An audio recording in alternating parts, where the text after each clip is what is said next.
গ্রাহক পর্যায়ে ব্রডব্যান্ড ইন্টারনেটের দাম কমানোর উদ্যোগ নিল সরকার। বিটিআরসির প্রস্তাবনায় সর্বোচ্চ 20% দাম কমানোর কথা বলা হয়েছে। অর্থ মন্ত্রণালয়ের অনুমোদন পেলে সর্বনিম্ন 500 টাকার 5 Mbps সংযোগ 400 টাকায় পাবে গ্রাহক। যদিও নিয়ন্ত্রণ সংস্থার এমন উদ্যোগ নিয়ে আপত্তি তুলেছে ইন্টারনেট সেবাদাতারা। শুভ খানের রিপোর্ট। দেশে বর্তমানে দিনে 6400 জিবিপিএস ব্যান্ডউইথ চাহিদার 55%ই ব্যবহার হয় ব্রডব্যান্ড সেবায়। 1,37,00,000 গ্রাহকের জন্য 2021 সালে 5 থেকে 20 Mbps পর্যন্ত 3 ক্যাটাগরিতে সর্বনিম্ন 500 থেকে 1200 টাকা পর্যন্ত দাম নির্ধারণ করে বিটিআরসি। এই রেটে 3.5 বছর ধরে ইন্টারনেট সেবা দিয়ে আসছে আইএসপিগুলো।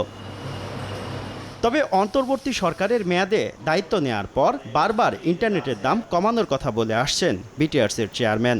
অনেক দেশের চেয়ে আমাদের রেট এখনো যথেষ্ট বেশি রয়ে গেছে।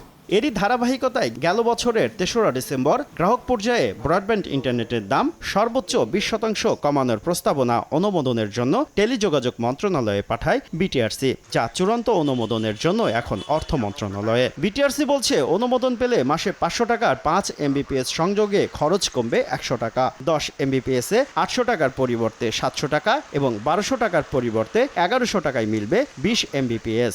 গ্রাহক লেভেলে আমরা দেখছি 20% মতো দাম কমানো সম্ভব। যেটা 500 টাকা আপনি বললেন, এটা রেটটাকে 400 টাকা করে এরকম একটা প্রস্তাবনা আমরা পাঠিয়েছি। এটা এখনো সরকার থেকে অনুমোদিত হয়ে আসেনি। যদি আসে তাহলে আমরা সেটাকে কমিয়ে দেব। বিটিআরসির এমন উদ্যোগ ইন্টারনেট সেবাদাতাদের বড় ধরনের চাপের মুখে ফেলবে বলে মনে করেন আইএসপিএবির সভাপতি।